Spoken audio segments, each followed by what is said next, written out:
안녕하세요.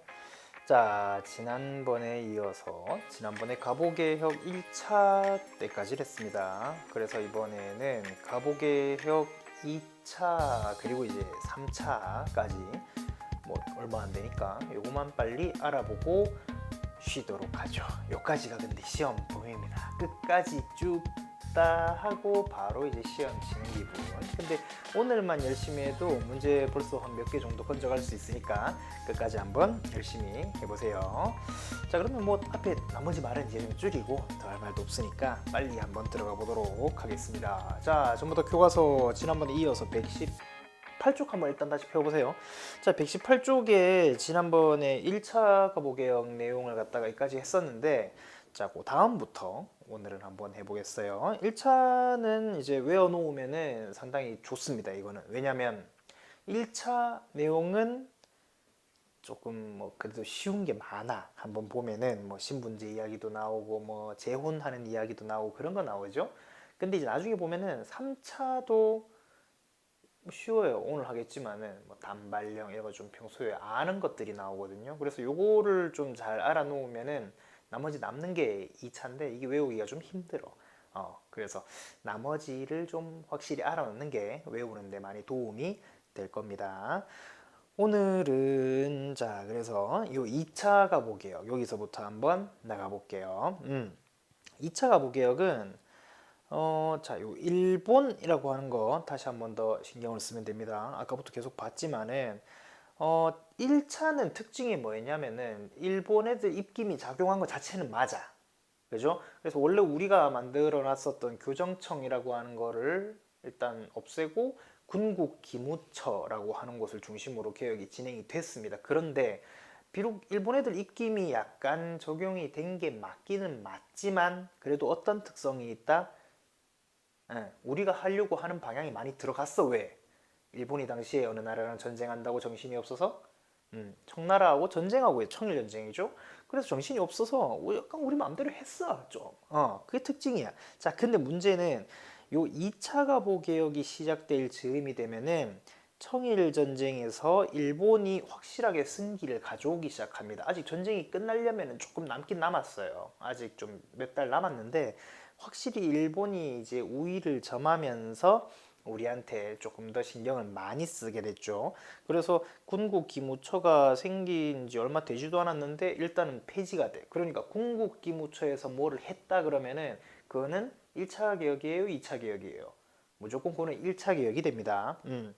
그리고 일본의 당시 망명중이었던 박영효라고 하는 사람을 일단 우리나라로 불러들여서 김홍집, 박영효, 연립내각 둘이 같이 이제 정부를 구성해봐라 이렇게 된 거죠.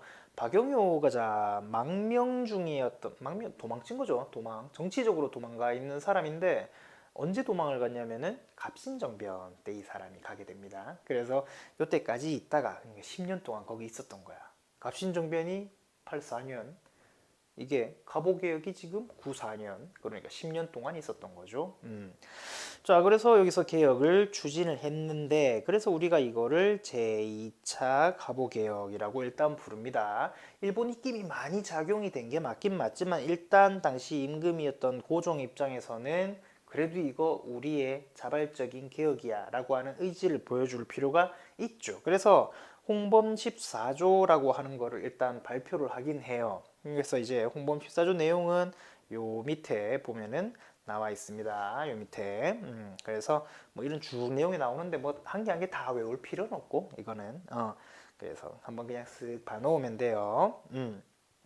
자, 그래서 나름 이제 자주 독립을 국내외에다가 선포를 하기는 했어요. 그래서 자세한 내용을 다시 한번 더 여기서 보면은 어떤 게 있냐면은 일단 내각제라고 하는 거를 도입을 했다. 자, 내각제가 뭔지 이 정도는 다 알죠. 사회 시간이나 이럴 때도 중학교 때 배웠을 거고 혹시 모르는 사람들은 자 앞에 있는 선생님한테 지금 손들어서 질문해서 알아놓길 바랍니다.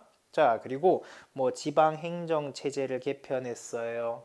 지방행정 조선의 지방이 여러 군데 쪼개져 있었는데 요거를 조금 더 근대적인 방법으로 바꾸었다는 거고, 그리고 이제 징세 기관을 일원화했고, 그전에는 세금을 이제 나라에 있는 여러 부처에서 다 각각 다 따로 걷었었는데 이제 그걸 한쪽으로 다 모아라 이거야. 세금은 한 군데서 걷는다. 자, 그리고 이제 제일 특징적인 거 재판소를 설치를 했다. 그래서 원래 그전에 조선의 수령, 그러니까 사또나 의리, 여기 사또를 보면은 권한이 되게 막강합니다. 사또가 그냥 대충 막강한 게 아니야. 어떤 권한이 있냐면은 일단 군사권이 있고요. 지방의 군사권. 그리고 이제 행정권이라 그래서 말 그대로 지방의 일을 맡아보는 거, 사무. 그리고 사법권도 갖고 있어요. 그러니까 드라마나 영화나 그런 데 보면은 항상 사또들이 네가 네놈의 죄를 알렸다 이거 묻잖아. 그 왜 그러냐면은 사법권이 있으니까 그러는 거야.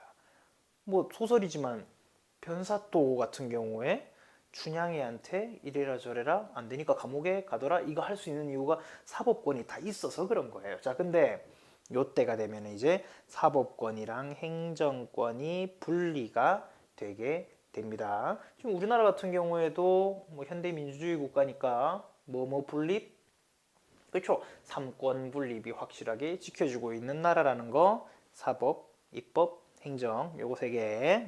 그래서 이때 이제 사법이랑 행정권이 분리가 됐어요. 자, 그리고 교육입국조서라고 하는 게 일단 발표가 돼서 근대적인 교육 제도도 마련을 하려고 했다는 거. 이제 학생들 기르는 뭐 선생님들을 기르는 뭐 그런 학교도 만들기로 하고 이런 것들이 발표가 됩니다. 자, 그래서 밑에 이제 의의를 한번 보면은 뭐 사실 의의는 별로 없고 거의 한 개예요. 어떤 거냐면은 자, 일본이 조선에 대한 청해의 영향력을 완전히 배제하고 조선을 보호국으로 만들려는 기반을 마련하려고 한 것이었다라고 하는 이런 한계가 존재하는 그런 개혁이었다는 겁니다. 그래서 위에 보면 조금 외우기 힘든 것들이 많이 있어요.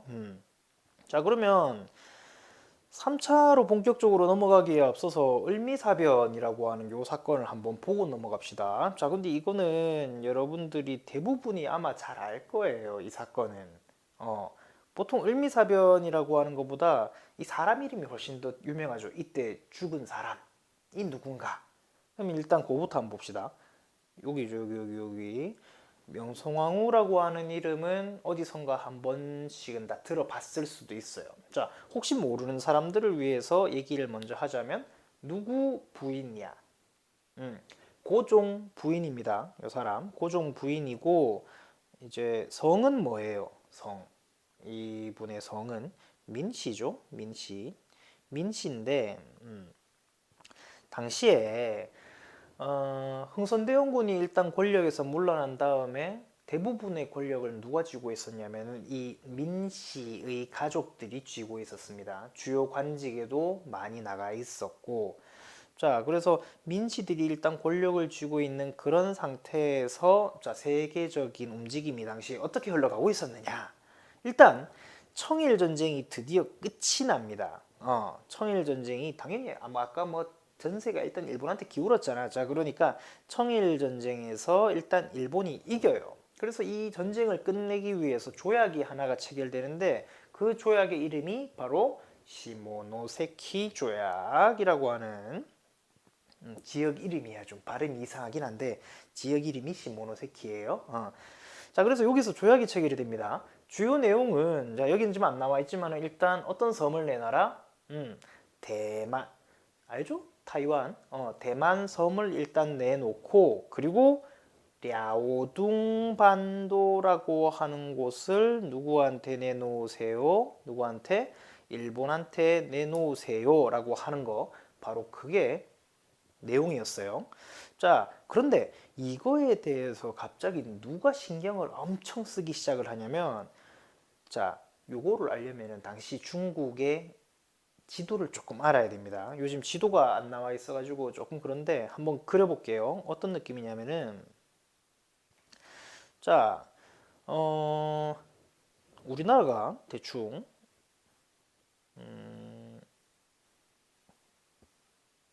이렇게 있어요.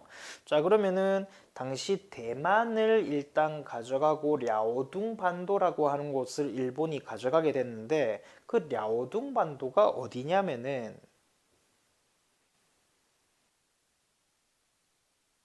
어디겠어? 여기에요. 여기. 자, 여기가 랴오둥 반도입니다. 랴오둥 반도.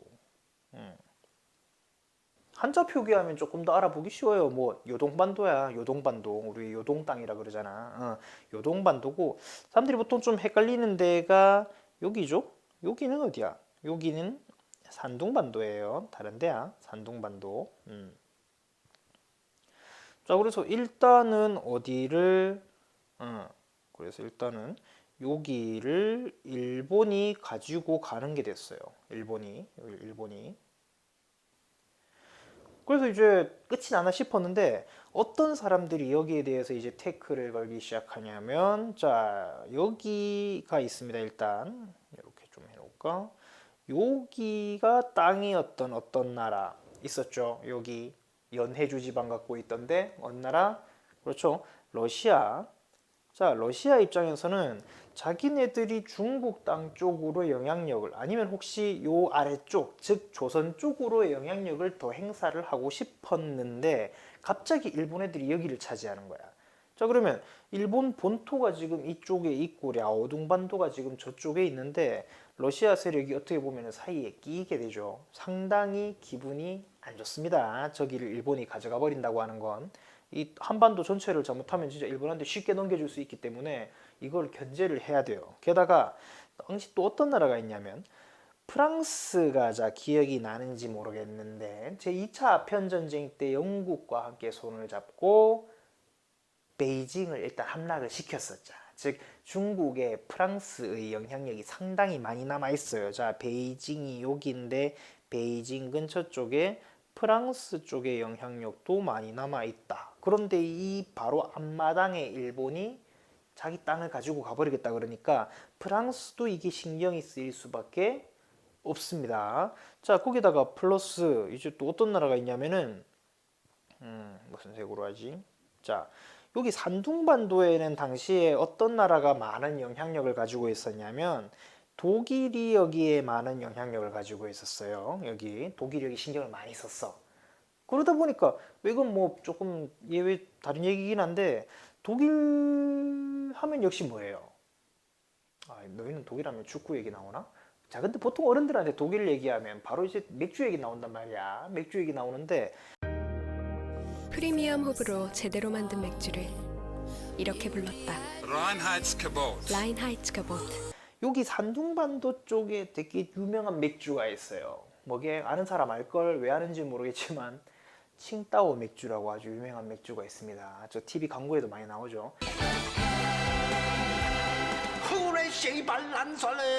여러분 마시고 그러지 마세요. 조금만 기다리다 먹어요. 칭따오가 여기 있어요. 칭따오. 근데 한 번쯤 생각해 봤을 거 아니야. 아니 중국 거라고 그러면 사람들이 전부 다 그거 엄청 안 좋다고 생각하지 않아요? 그런데 왜 칭따오 맥주는 우리나라 맥주보다 더 맛있다고 그래요? 여기 독일 칭따오 다 뭔가 연관이 좀 되는 것 같죠? 그죠?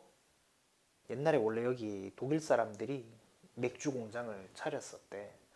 근데 독일 사람들이 나중에 이쪽에서 철수를 하게 되면서 그쪽에 있던 기술이나 그런 것들을 공장이나 그런 것들을 중국 사람들이 고스란히 받을 수가 있었겠죠. 거기서 나오게 되는 게 지금 칭따오 맥주입니다. 그래서 어지간한 우리나라 거보다 이제 맛있다고 하는 사람들이 되게 많이 있어요, 실제로. 자, 그래서 뭐 이 얘기는 좀 잡소리고 나머지 남은 얘기는 앞에 쌤이랑 같이 해보세요. 자, 그래서 이제 독일 입장에서도 바로 앞에 있는 랴오둥 반도를 일본이 먹어버리는 거는 요 바로 앞이잖아. 그럼 또 신경이 쓰여요. 자, 그래서 결국엔 이렇게 이해관계가 딱딱 맞아 떨어지게 된 어떤 나라? 세 나라. 러프도 글러프도 요 세 개 나라가 어느 나라한테 압박을 가한다? 그렇지. 요렇게 일본한테 압박을 가야죠. 랴오둥반도를 자기들한테 내놔라 그러기에는 조금 명분이 없잖아. 이 전쟁에서 자기들이 이긴 것도 아닌데. 그러니까 이제 어떤 식으로 압박을 넣냐면 랴오둥반도 그거 네가 가지고 가는 건 너무 심했어. 도로 누구한테 돌려줘라? 도로 중국한테 돌려줘. 그러니까 일본 입장에서는 자기들이 전쟁에서 어떻게 보면 빼앗을 수 있었던 땅인데 이거를 그렇다고 싹 무시하고 쟤네들이랑 기분 안 좋게 이렇게 싸우기에는 아직은 좀 모자라. 그죠? 중국하고는 어떻게든 싸워서 이길 수 있을 정도는 됐는데 러시아, 프랑스, 독일 세계 선진국을 상대로 전쟁하기에는 아직까지 갈 길이 멀어요, 일본은. 그래서 여기서는 어쩔 수 없이 꼬리를 내립니다. 그래서 이걸 갖다가 돌려줘요. 랴오둥반도를 다시 중국한테 돌려주게 되는데, 자, 이거를 그래서 우리가 뭐라고 그러냐면은 여기 나와 있죠. 삼국 간섭이라고 부릅니다. 세 나라가 간섭질을 해서 결국에 일본이 랴오둥반도를 청나라에게 돌려준 사건. 자, 근데 이거를 갖다가 보고 있으니까 우리 조선 정부 입장에서 보고 있으니까 어떤 생각이 들어? 야, 저거 일본이 아직까지 러시아 같은 나라들한테는 끽소리를 못하네. 중국한테는 이길지 몰라도. 그래서 자, 조선 정부는 여기서 러시아를 끌어들여서 일본의 간섭에서 벗어나려고 했어요. 자, 그러니까 일본 애들은 이제 발등에 불이 떨어진 거야. 왜? 지금까지 그렇게 고생을 해서 조선이라고 하는 나라를 집어삼킬 준비를 하고 있는데 다 된 밥에 콧 빠뜨리기 직전이거든. 그러니까 이제 다급해진 일본이 갑자기 이런 생각을 하는 거예요. 도대체 누구 때문에 이런 일이 일어났는가 지금? 저런 러시아 쪽에 들러붙으려는 저 움직임은 지금 누가 보이고 있는가? 당연히 지금 권력을 쥐고 있는 사람들이겠지. 자, 지금 권력을 쥐고 있는 사람들이라고 하면은 아까 얘기 나왔죠? 이 사람들, 민씨들, 주요 권력을 쥐고 있던. 그러면 이 민씨를 갖다가 누가 중간에서 컨트롤하는가? 이렇게 생각해 보니까 아, 저 사람들은 지금 이 왕비, 명성황후 이 사람 없이는 존재할 수가 없는 세력이야. 왕비의 힘을 믿고 지금 득세를 한 세력이기 때문에 자, 그러면 이제 답은 간단해요. 일본 애들 입장에서 최대한 심플하게 생각해 보자. 자, 저 여자가 문제야. 그럼 어떻게 할까? 죽이면 됩니다. 이게 일본 애들 생각이었어 당시에. 근데 그렇다고 정부에서 정식으로 군대를 보내서 남의 나라 왕비를 죽여버리자니까 그건 너무 좀 그렇잖아. 근데 그러니까 이제 어떤 짓을 하냐면 자기 나라에 있는 칼 좀 쓰는 원래 이제 직업도 없는 그런 사람들이에요. 여기 보면 뭐 그냥 뭐 일본 낭인들 이렇게 나와 있는데 이런 사람들을 뭐 그냥 생각하면 그냥 뭐 약간 지금 우리로 치면은 깡패 같은 느낌인데 여튼 이런 사람들을 보내서 경복궁을 습격을 합니다. 그래서 여기서 우리나라가 제대로 또 막지를 못했고 우리나라 군대가 당시에 워낙에 형편이 없었기 때문에 자, 그래서 결국에는 경복궁을 습격을 해서 누구를 죽여버렸다? 황후를 무참히 시해하였다. 그래서 그거를 을미사변이다 라고 우리가 부릅니다. 근데 이 부분 할 때마다 참 당시 나라 상태가 얼마나 안 좋았는지 이제 우리가 알 수 있죠. 상태가 얼마나 안 좋았으면은 자기 나라 왕비를 제대로 못 지켜. 명성황후에 대한 평가는 지금 뭐 앞에 있는 선생님하고 둘이 같이 한번 얘기를 해보세요. 여러분들하고 선생님들하고 선생님하고 평가는 상당히 갈립니다. 평가는 극과 극인 사람이지만 어떤 사람이냐를 떠나서 일단 어쨌거나 한 나라의 왕비잖아. 그죠? 한 나라의 왕비인데 이 사람이 다른 나라 사람들한테 죽은 거야. 뭐 전쟁통이나 이런 것도 아니고 그냥 갑자기 기습을 받아서 죽었어. 곱게 죽은 것도 아니야. 막 칼에 찔리고 불에 타고 뭐 이렇게 해서 죽어버려. 요즘 같으면 상상도 못할 일을 갖다가 당시에 당합니다. 이런 일을 당했어요. 왜? 나라가 힘이 없으니까. 자, 그래서 요 을미사변을 당하게 되니까 당연히 이제 또 정부 안에 어떤 세력이 힘이 세지냐면은 일본하고 가까운 사람들이 다시 한번 더 힘이 세집니다. 그 상태에서 추진이 된 게 을미개혁이라고 하는 게 있었죠. 친일 내각을 중심으로 해서. 자, 그래서 요 을미개혁의 내용을 한번 보면은 뭐, 자, 요래요. 중요한 거 많이 나옵니다. 근데 일단 태양력 사용을 발표했어요. 여러분 지금 쓰는 양력 달력 요때부터 쓰는 겁니다. 그럼 그전에는 음력을 썼죠. 자, 그리고 요거 단발령을 강제적으로 시행했어요. 뭐를 잘라라? 상투를 잘라라. 너희 그거 위생적으로도 그렇고 뭐 경제적으로나 그런 것도 그렇고 좋지 않아. 근데 이거는 이제 상당히 사람들이 부정적으로 많이 봤죠. 왜? 당시 유교적인 분위기상, 유교의 분위기상 이 상투를 트는 이유가 뭐야? 이거를 굳이 부모님께서 물려주신 내 털 한 가닥도 쉽게 버릴 수 없다. 그래서 이제 상투를 만들었는데 그거를 하루아침에 댕공 잘라버리니까 유생들은 그 당시에 벌써 막 나가서 도끼 들고 올라가서 차라리 내 머리를 잘라라 그러기도 하고 난리가 났었습니다. 자, 그리고 소학교라고 하는 걸 설치했어요. 지금으로 치면은 초등학교죠? 초등학교. 자, 그리고 이제 우편 업무를 선생님 옛날에 근데 그 우편 업무 한번 시작한 적 있다 아니에요? 있었지. 언제? 그렇지. 갑신정변이 시작됐던 장소가 어디예요?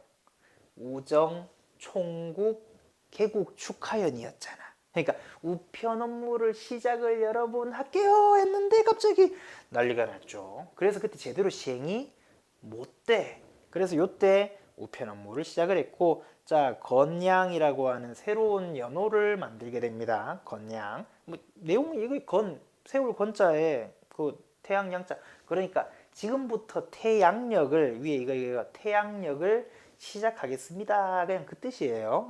연호를 건양이라고 했더라. 자, 근데 이제 요 밑에 보면은 또 다른 얘기가 한 게 나옵니다. 이렇게 이제 을미 개혁이 진행이 되고 있었지만은 을미사변이라고 하는 큰 사건을 겪은 고종의 생각을 한번 해봐. 여러분들이 국왕이야. 여러분들이 어떤 한 여자의 남편이고, 근데 여러분 아내가 여러분들이 살고 있는 집에서 죽었어요. 아주 비참하게. 여러분들이 심지어 그때 완전 자고 있던 것도 아니야. 대충 알고 있었어. 근데 죽었어. 죽는데 난 아무것도 할 수가 없어. 그러면 여러분들은 지금 그 집에서 계속 살 수 있을까요? 과연? 쉽지 않을걸? 나는 못 살아. 난 당장 팔 거야. 안 팔려도 어쨌거나 나올 거야. 근데 고종도 분명 똑같은 생각이었을 겁니다. 그 넓은 궁궐에서 내 부인을 지켜줄 사람이 아무도 없었어. 근데 그러면 나는 지켜줄 수 있을까, 그놈들이?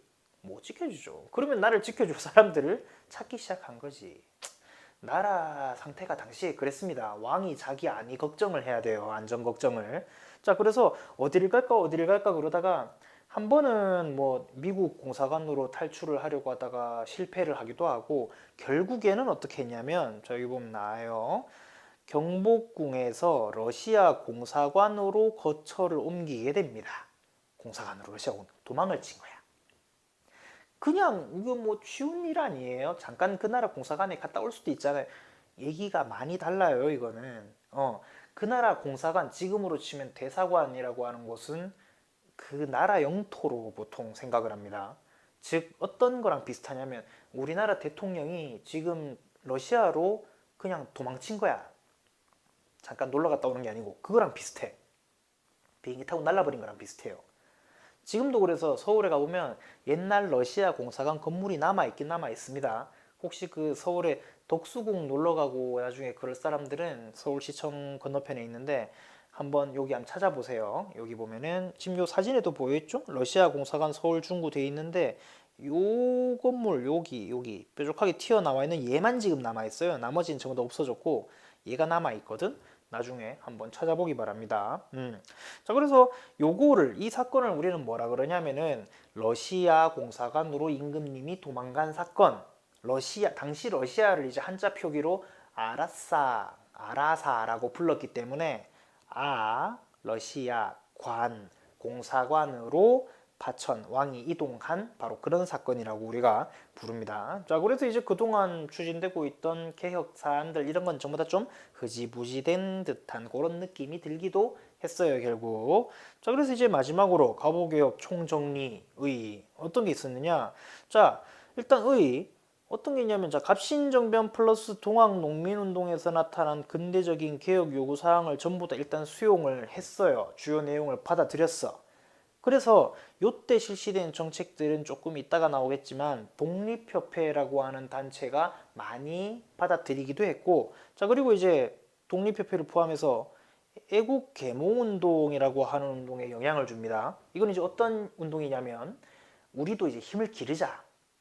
우리 스스로 힘을 기르고 근대화시키고 우리도 스스로 깨어서 우리한테 쳐들어오려고 하는 애들로부터 우리를 스스로 지키자. 이런 운동이 일어나는데 거기에 많은 영향을 준 게 맞습니다. 자, 그렇지만 한 게, 그러나 일본의 필요와 강압으로 개혁이 추진되기 때문에 일반 백성들이 이거를 지지를 별로 안 해줘요. 저거 일본 애들이 시켜서 하는 거잖아. 저거 돈만 쓰고 저게 뭐 하는 짓이야. 이런 인식이 들었고, 또 일본 애들이 우리가 아무래도 잘 먹고 잘 사는 걸 바라지 않았기 때문에 제일 근본적인 개혁 요소들은 전부 빠집니다. 제일 근본적이라고 하는 건 어떤 거겠어? 국가 경영에서 뭐 여러분 게임하는 것도 마찬가지잖아. 여러분들이 무슨 게임을 해요. 그러면 제일 필요한 건 뭐야? 1번 돈, 2번 군대, 이거거든.